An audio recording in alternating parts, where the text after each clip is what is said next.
Dalam wacana keagamaan lintas iman, sosok Yusya bin Nun sering menjadi pusat perdebatan yang tajam, terutama ketika dibahas dalam konteks penaklukan tanah Kanaan.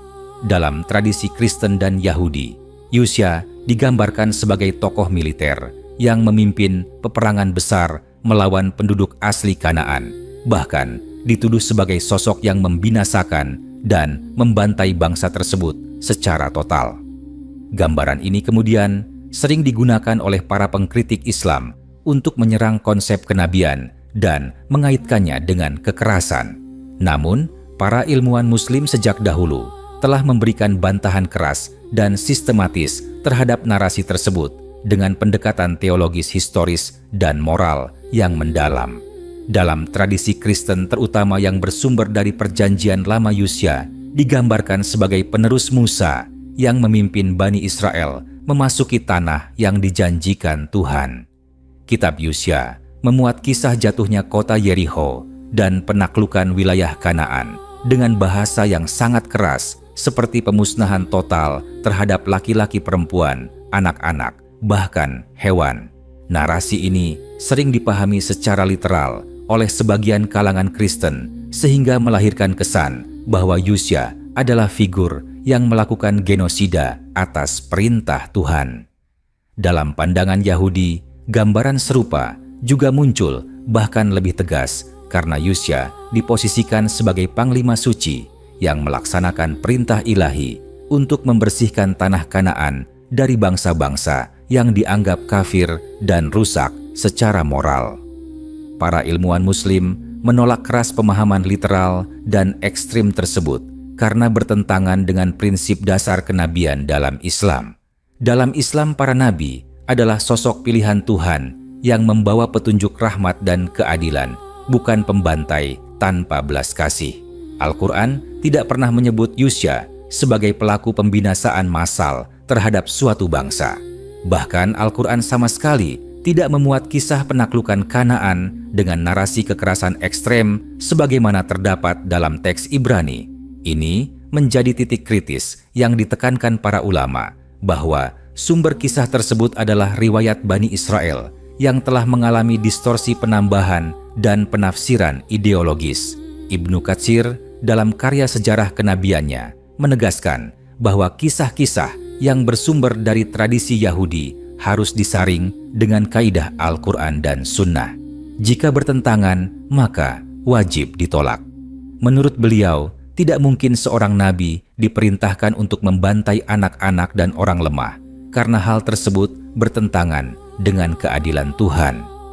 Al-Qurtubi dan Fakhruddin Ar-Razi juga menegaskan bahwa perintah Tuhan selalu selaras dengan hikmah dan rahmat, sehingga narasi pembinasaan total harus dipahami sebagai bahasa hiperbolik atau simbolik yang biasa digunakan dalam literatur kuno Timur Tengah.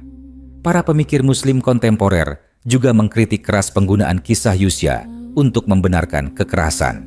Mereka menegaskan bahwa teks Perjanjian Lama ditulis berabad-abad setelah peristiwa yang diklaim terjadi, sehingga syarat dengan kepentingan politik dan identitas etnis. Narasi pembantaian Kanaan dipandang sebagai upaya teologis bangsa Israel kuno untuk melegitimasi klaim tanah dan identitas kolektif mereka. Dengan demikian, Yusya dijadikan simbol kemenangan nasional, bukan semata nabi pembawa wahyu. Dalam Islam, Yusya dipandang sebagai nabi yang saleh, yang memimpin kaumnya dengan izin Tuhan untuk memasuki wilayah yang telah ditinggalkan atau dikosongkan oleh penduduk zalim. Sebagian ulama menyebut bahwa konflik yang terjadi bersifat terbatas dan hanya melawan pihak-pihak yang melakukan penindasan dan pengkhianatan. Tidak ada konsep pemusnahan ras atau pembantaian sipil. Prinsip ini sejalan dengan ajaran Islam tentang larangan membunuh anak-anak perempuan orang tua dan pendeta, bahkan dalam kondisi perang. Bantahan keras ilmuwan Muslim juga diarahkan pada problem teologis yang muncul jika narasi pembantaian itu diterima secara literal. Jika Tuhan memerintahkan genosida, maka konsep keadilan ilahi akan runtuh. Islam menegaskan bahwa Tuhan Maha Adil dan tidak menzalimi makhluknya. Setiap azab yang diturunkan selalu memiliki sebab moral yang jelas dan dilakukan langsung oleh Tuhan, bukan melalui tangan Nabi yang membantai secara brutal. Kisah kaum Nabi Nuh dan kaum Nabi Lut dalam Al-Quran menunjukkan bahwa kehancuran total adalah keputusan langsung Tuhan setelah dakwah panjang, bukan ekspansi militer manusia. Dengan pendekatan ini, para ilmuwan Muslim menempatkan Yusya sebagai nabi yang melanjutkan risalah tauhid Nabi Musa, bukan sebagai tokoh kekerasan. Mereka menolak keras tuduhan bahwa Islam mengakui atau membenarkan tindakan genosida melalui figur nabi. Justru Islam memandang tuduhan tersebut sebagai hasil dari pembacaan teks yang bermasalah dan syarat agenda ideologis. Pada akhirnya, perbedaan pandangan ini menunjukkan jurang metodologi antara Islam dan tradisi Kristen Yahudi dalam memahami teks suci. Islam mengikat kisah sejarah dengan prinsip akidah dan moral yang kokoh, sedangkan tradisi lain sering membiarkan narasi sejarah berdiri tanpa koreksi etis. Oleh karena itu, bantahan ilmuwan Muslim terhadap klaim bahwa Yusya membinasakan bangsa Kanaan bukan sekadar pembelaan tokoh sejarah, tetapi pembelaan terhadap konsep kenabian dan keadilan Tuhan itu sendiri. Melanjutkan pembahasan tersebut, para ulama Muslim juga menyoroti aspek bahasa dan gaya penulisan dalam teks keagamaan kuno yang sering disalahpahami oleh pembaca modern. Dalam tradisi Timur Tengah lama, ungkapan tentang kehancuran dan pemusnahan kerap digunakan sebagai gaya retoris untuk menggambarkan kemenangan mutlak atau berakhirnya dominasi suatu kelompok, bukan sebagai laporan harfiah tentang pembunuhan setiap individu. Ilmuwan Muslim menegaskan bahwa kegagalan memahami konteks sastra ini telah melahirkan tuduhan berat terhadap para nabi, termasuk Yusya. Bahasa perang dalam teks kuno sering bersifat simbolik dan politis, bukan deskripsi etika tindakan nabi. Para mufasir juga menekankan bahwa Islam memisahkan secara tegas antara kesalahan manusia dan kemuliaan kenabian. Jikapun terjadi konflik bersenjata dalam sejarah Bani Israel, maka hal itu adalah bagian dari dinamika sosial umat, bukan ajaran moral yang melekat pada kenabian itu sendiri. Oleh sebab itu, menjadikan Yusya sebagai figur pembantai merupakan bentuk generalisasi yang keliru. Dalam Islam, seorang nabi tidak mungkin menjadi teladan kebiadaban karena tugas utamanya adalah membimbing akhlak manusia menuju kebaikan. Sebagian ilmuwan Muslim bahkan menyatakan bahwa kisah pembantaian bangsa Kanaan lebih mencerminkan trauma sejarah dan konflik identitas yang dialami komunitas Israel kuno. Penulisan sejarah dilakukan dari sudut pandang pemenang yang ingin menegaskan legitimasi keberadaan mereka di suatu wilayah. Dengan menampilkan musuh sebagai bangsa yang harus dimusnahkan, maka klaim tanah dianggap suci dan tak terbantahkan. Dalam kerangka ini, Yusya tidak lagi tampil sebagai nabi, melainkan simbol ideologis yang diproyeksikan oleh penulis teks belakangan. Pendekatan kritis ini sejalan dengan prinsip Islam yang mengajarkan kehati-hatian dalam menerima riwayat dari umat terdahulu. Rasul Islam mengingatkan agar kaum muslimin tidak membenarkan dan tidak pula mendustakan berita Bani Israel kecuali yang sesuai dengan wahyu. Maka, ketika sebuah kisah bertentangan dengan nilai keadilan, kasih sayang, dan kebijaksanaan, maka ia tidak dapat diterima begitu saja. Tuduhan pembantaian massal jelas bertentangan dengan nilai tersebut, sehingga harus ditolak secara ilmiah. Ulama juga menekankan bahwa Al-Quran sering mengoreksi penyimpangan pemahaman terhadap tokoh-tokoh suci. Nabi Nuh, Nabi Lut, Nabi Daud, dan Nabi Sulaiman semuanya dibersihkan dari tuduhan moral yang dilekatkan oleh tradisi lain. Pola ini menunjukkan bahwa tuduhan terhadap Yusya pun berada dalam kategori yang sama, yaitu penyimpangan narasi yang membutuhkan pelurusan. Islam datang bukan untuk menghapus sejarah, melainkan untuk menempatkannya kembali dalam kerangka tauhid dan keadilan. Lebih jauh, para pemikir Muslim menyatakan bahwa menjadikan kisah Yusya sebagai legitimasi kekerasan modern adalah bentuk penyalahgunaan agama. Narasi pemusnahan Kanaan sering dipakai untuk membenarkan penaklukan dan penindasan atas nama perintah Tuhan. Islam menolak konsep ini secara tegas karena Tuhan tidak dijadikan alat pembenar ambisi manusia. Dalam pandangan Islam, tujuan wahyu adalah menjaga jiwa, bukan menghilangkannya secara sewenang-wenang. Dengan demikian, bantahan ilmuwan Muslim tidak berhenti pada pembelaan historis, tetapi juga memiliki dimensi etis dan kemanusiaan. Mereka mengajak pembaca untuk melihat para nabi sebagai figur pembawa cahaya, bukan simbol pertumpahan darah. Yusya dalam Islam adalah sosok yang taat, sabar, dan teguh dalam keimanan, bukan representasi kekerasan kolektif. Kesimpulannya, perbedaan cara pandang terhadap Yusya mencerminkan perbedaan mendasar dalam memahami wahyu sejarah dan moralitas. Islam memurnikan figur kenabian dari tuduhan ekstrem dan menegaskan bahwa keadilan Tuhan tidak pernah bertentangan dengan nilai kemanusiaan. Oleh karena itu, tuduhan bahwa Yusya adalah pembantai bangsa Kanaan tidak memiliki tempat dalam teologi Islam dan justru menjadi bukti pentingnya koreksi ilmiah terhadap narasi keagamaan yang diwariskan tanpa kritik. Melangkah lebih jauh, para cendekiawan Muslim juga menilai bahwa persoalan utama bukan terletak pada sosok Yusya semata, melainkan pada cara agama dipahami dan diproyeksikan ke dalam sejarah. Ketika teks dibaca secara kaku, tanpa mempertimbangkan perkembangan zaman, maka makna ilahi dapat berubah menjadi alat pembenaran konflik. Islam sejak awal meletakkan kaidah bahwa wahyu harus dipahami dengan akal sehat nurani dan tujuan syariat. Dengan kerangka ini, gambaran Nabi sebagai pelaku kekerasan membabi buta menjadi tidak masuk akal. Ulama Muslim klasik menegaskan bahwa peperangan dalam sejarah kenabian selalu bersifat defensif atau sebagai respons terhadap pengkhianatan nyata. Tidak ada konsep penyerangan demi ras atau asal-usul suku.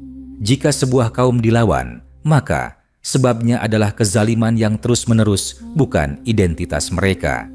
Prinsip ini bertolak belakang dengan narasi yang menampilkan bangsa Kanaan sebagai sasaran pemusnahan hanya karena keberadaan mereka di suatu wilayah. Islam memandang pendekatan semacam itu sebagai pemikiran tribal, bukan wahyu ilahi. Dalam kajian akhlak, para ilmuwan Muslim juga menegaskan bahwa teladan Nabi harus dapat diterapkan sepanjang zaman. Jika seorang nabi digambarkan melakukan pembunuhan massal, maka teladan tersebut akan merusak fondasi moral umat manusia. Oleh sebab itu, Islam menjaga citra para nabi agar tetap menjadi rujukan etika universal. Yusya diposisikan sebagai pemimpin yang taat kepada Tuhan, berjuang melawan kesombongan dan ketakutan kaumnya, serta mengajak mereka untuk bersandar kepada keadilan ilahi, bukan kekuatan senjata semata. Sebagian pemikir Muslim modern bahkan melihat bahwa kisah kekerasan ekstrem dalam teks lain mencerminkan krisis spiritual masyarakat penulisnya. Ketika Tuhan dipersepsikan sebagai sosok yang memihak satu kelompok secara absolut, maka agama kehilangan pesan universalnya. Islam hadir dengan konsep Tuhan yang Maha Pengasih bagi seluruh alam, sehingga tidak mungkin memerintahkan kehancuran satu bangsa demi kejayaan bangsa lain. Dalam sudut pandang ini, tuduhan terhadap Yusya menjadi refleksi problem teologi, bukan fakta kenabian. Para ulama juga mengingatkan bahwa Al-Quran mengajarkan dialog dan dakwah sebagai jalan utama perubahan. Perang adalah pengecualian, bukan aturan. Maka, mustahil seorang nabi yang hidup dalam garis risalah tauhid langsung memulai misi dengan pembantaian. Justru, tugas nabi adalah menyampaikan peringatan, memberi kesempatan bertobat, dan mengajak kepada kebenaran dengan kesabaran panjang. Karakter ini jauh dari gambaran tokoh militer yang diglorifikasi dalam narasi tertentu. Akhirnya, bantahan ilmuwan Muslim menegaskan bahwa menjaga kehormatan para nabi bukan sekadar isu internal Islam, tetapi kontribusi terhadap kemanusiaan global. Dengan menolak narasi kekerasan atas nama wahyu Islam, menawarkan pemahaman agama yang selaras dengan akal dan nurani. Sosok Yusya dipulihkan sebagai nabi yang lurus dan bersih dari tuduhan kejam, sehingga kisahnya kembali menjadi sumber pelajaran iman, bukan legitimasi permusuhan. Dari sini tampak bahwa Islam tidak hanya mengoreksi sejarah, tetapi juga mengajak manusia membaca masa lalu dengan tanggung jawab moral. Jika ditinjau dari sudut pandang tujuan penciptaan manusia, para ulama Muslim menambahkan bahwa Allah tidak pernah menjadikan bumi sebagai panggung pemusnahan satu kaum oleh kaum lain tanpa alasan yang benar. Kehadiran para nabi justru untuk mencegah kerusakan semacam itu. Karena itu, menempelkan citra kehancuran total kepada Yusya berarti menyalahi hikmah diutusnya seorang nabi. Dalam pandangan Islam, seorang nabi adalah penyelamat umat dari kehancuran moral, bukan pelaksana kebinasaan fisik. Ilmuwan Muslim juga menyoroti bahwa Al-Quran selalu mengaitkan kemenangan dengan ketaatan, bukan dengan kekejaman. Ketika suatu kaum diberi pertolongan ilahi, maka hal itu karena kesabaran iman dan komitmen terhadap perintah Tuhan. Kemenangan bukan berarti menghalalkan segala cara. Oleh sebab itu, kisah tentang masuknya Bani Israel ke suatu wilayah tidak dapat dipahami sebagai legitimasi untuk menghabisi penduduknya. Islam menekankan bahwa keberkahan suatu negeri terletak pada keadilan, bukan pada darah yang tertumpah. Dalam diskursus filsafat sejarah, para pemikir Muslim menjelaskan bahwa banyak narasi lama dibentuk oleh ingatan kolektif yang syarat emosi. Kisah peperangan sering dilebihkan untuk membangun identitas bersama dan menumbuhkan rasa bangga. Dalam proses ini, tokoh-tokoh agama bisa berubah menjadi figur heroik yang digambarkan menaklukkan segalanya. Islam menolak glorifikasi semacam itu karena dapat menyesatkan pemahaman tentang makna perjuangan sejati. Lebih dari itu, para ulama mengingatkan bahwa Islam memisahkan antara izin Tuhan dan hawa nafsu manusia. Tidak setiap klaim perintah ilahi benar-benar berasal dari wahyu. Sejarah menunjukkan bahwa manusia sering membawa nama Tuhan untuk membenarkan ambisi duniawi. Oleh karena itu, kisah yang menggambarkan pembantaian atas nama Tuhan harus diuji dengan nilai dasar keadilan dan kasih sayang. Jika bertentangan, maka kisah tersebut tidak bisa dikaitkan dengan kenabian yang murni. Bantahan keras para ilmuwan Muslim juga bertujuan melindungi generasi muda dari pemahaman agama yang kasar. Mereka menegaskan bahwa agama tidak diturunkan untuk membentuk watak brutal. Dengan membersihkan sosok Yusya dari tuduhan kejam, Islam memberikan teladan bahwa kekuatan sejati terletak pada ketaatan dan kesabaran, bukan pada pedang dan pembunuhan. Pada titik ini jelas bahwa perbedaan pandangan tentang Yusya bukan sekadar persoalan sejarah kuno, melainkan menyentuh cara manusia memahami Tuhan dan kehendaknya. Islam memilih jalan yang menempatkan Tuhan sebagai sumber rahmat universal dan para nabi sebagai penjaga nilai kemanusiaan. Dengan kerangka ini, setiap tuduhan yang merendahkan derajat kenabian harus ditolak secara tegas dan ilmiah agar agama tidak berubah menjadi pembenar kekerasan lintas zaman. Dalam telaah lebih dalam, para sarjana Muslim juga mengingatkan bahwa konsep dosa kolektif yang berujung pada pembunuhan menyeluruh tidak dikenal dalam ajaran Islam. Setiap manusia bertanggung jawab atas perbuatannya sendiri dan tidak menanggung kesalahan orang lain. Karena itu, anggapan bahwa seluruh bangsa Kanaan layak dibinasakan tanpa pengecualian bertentangan dengan prinsip keadilan individual yang ditegaskan wahyu. Seorang nabi tidak mungkin mengabaikan prinsip ini karena ia diutus justru untuk menegakkannya. Para ulama tafsir juga menyoroti bahwa dalam Islam, keberadaan suatu kaum di suatu wilayah tidak otomatis menjadikan mereka musuh. Tanah bukan milik eksklusif satu ras atau kelompok keagamaan. Kepemilikan dan kekuasaan selalu dikaitkan dengan amanah dan tanggung jawab moral. Dengan sudut pandang ini, cerita penaklukan yang dibungkus dengan bahasa kesucian seringkali lebih dekat kepada konflik politik daripada misi kenabian. Maka, menyandarkan kisah tersebut sepenuhnya kepada Yusya sebagai nabi dianggap sebagai penyederhanaan yang menyesatkan. Ilmuwan Muslim turut mengkritik cara sebagian kalangan menjadikan narasi lama sebagai dogma mutlak tanpa ruang evaluasi. Islam mengajarkan bahwa akal berfungsi sebagai alat untuk memahami wahyu, bukan untuk mematikannya.